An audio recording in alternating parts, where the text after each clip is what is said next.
Assalamu alaikum dear students. This is me your teacher Miss Madhya Rahman from the Smart School Sir Syed Ahmad Khan campuses and Gulistan-e-Johar campus. I welcome you all to the recorded lecture of science. In this recorded video, I am going to discuss the chapter soil, which is chapter number 7, textbook page 43. I would like you all to open your textbook while watching the video so that you can also see what I'm discussing. I'm going to discuss the chapter generally.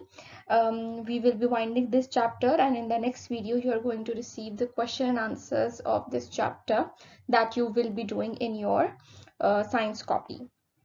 I hope that you all are fine, doing well, enjoying the video lectures, enjoying your time at home, keeping yourself and your family safe, and preventing going out, protecting yourself from the COVID virus, and enjoying that you're receiving all the lectures online and having fun as well, and also completing your classwork and homework as well. Before beginning, let us start it in the name of Allah. Rabbi zidni ilma, Rabbi zidni ilma, Rabbi zidni ilma.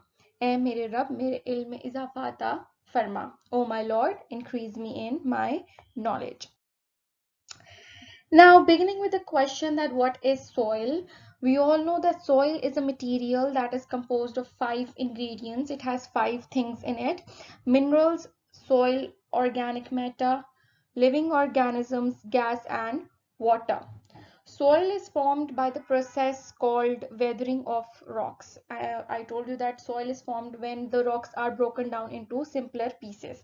And what factors cause the rocks to break down? These are the natural forces such as sun, wind, and water.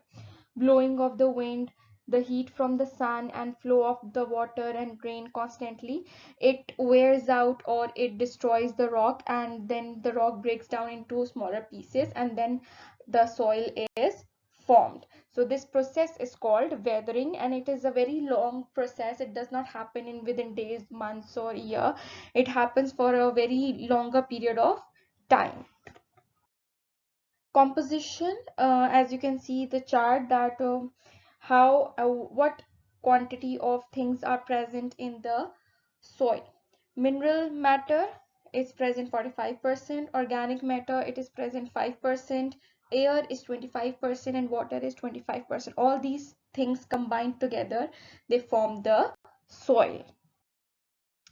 Now, layers of soil: organic layer, topsoil, subsoil, parent material, and bedrock. These are the layers of soil. Topsoil, it is the upper layer of the soil, and it is called the topsoil. It contains plant roots and remains of plants and animals that are being rotten by bacteria and fungi. So this is the first layer of the soil. Then the second layer, subsoil, the layer below topsoil, it is called the subsoil. It is light in color and it contains fewer plants and animals remains but has plenty of minerals. So the first layer, it is dark in color. Why? Because it has a huge amount of humus. Humus meaning the organic matter, the decaying of animal and plant dead bodies. So the first layer, that is topsoil, it has a large amount of humus present. That is why it is dark in color. Subsoil, it is not dark in color, it is light in color because it has a less amount of remains, but it has plenty of minerals. Then we have parent material. The third layer, it consists of broken down rocks from parent material. Parent material is the basic rock type from which the rest of the soil is formed. Now, the rock that is broken down and that has formed the soil, that is present in the parent material soil. Now, bedrock, it is the last layer, the fourth layer. It consists of unbroken non-porous rocks. Underground water is collected on top of this layer. So these are the layers of the soil. Now, why soil is important? We have discussed this in the live session, that why soil is important. First of all, the main important point that can come to our mind is that soil is used for growing fruits and vegetables, which are very important for human beings or for animals as well, because we consume fruit and vegetable as a food. So let's uses of soil. Soil is used in agriculture. Soil is used in construction and arts. Construction meaning making building, houses, and in arts meaning making pottery. You know, we used to we studied in early human chapter as well, and early civilization as well, that people used to make their utensils from soil, so from pottery. So how pottery is done, they make the soil wet in the form of clay, and then the utensils are formed. So soil is also used in arts. Soil is used in waste management. Soil is significant to the environment. Soil plays an important role in filtering and purifying water. So you can see that soil has many important functions. That is why it is very important for us.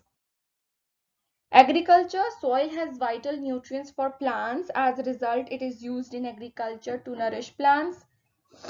The roots of plant receive nutrients from the soil to help it grow. Building. Soil is an important part of the building process. Soil compaction, which increases the density of soil, is done as a part of the building process. Pottery. Clay soil is used in making ceramics or pottery. When water is added to the clay soil, it can be used to create the ceramics. Once formed, you can leave it to dry and it will retain its shape. Any type of ceramic can be created with the clay soil, such as vase, bowl, cup, or sculpture. Medicine. Soil is commonly used in antibiotics. Microbes created in the soil are harmful to bacteria, which is why soil is used in medicine. Beauty products. Some beauty products are made with soil. Commonly used beauty products were used.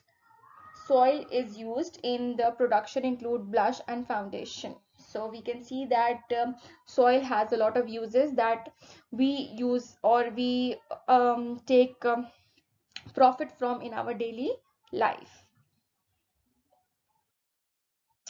Soil types. So we have studied 3 types of soils in this chapter: sandy soil, clay soil, and loam soil.